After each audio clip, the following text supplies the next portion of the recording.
अस्सलाम वालेकुम, welcome to my YouTube channel.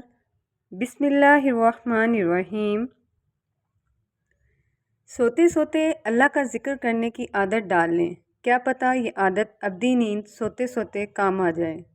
कि लंगड़ा चलने की और गूंगा बोलने की तमन्ना करता है, और तुम देखते सुनते चलते और बोलते हो तो कौन सी चीज़ तुम्हें अपने रब का शुक्र बजा लाने से रोकती है।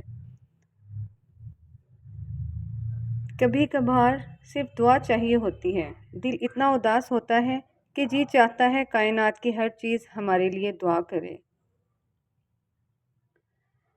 ज़्यादती इतनी ही करो जितनी खुद पर झेल सको, और सब्र इतना समेटो जितना खुदा का अज़ाब बर्दाश्त करने की ताकत रखते हो, क्योंकि सब्र करने वाले का मामला अल्लाह का मामला बन जाता है। सजदे की तौफीक मिलना भी रब की नेमतों में से एक नेमत है। जिनसे ये तौफीक छीन जाती है, फिर ना वो दुनिया के रास्ते हैं और ना दीन के। Please like and subscribe my channel.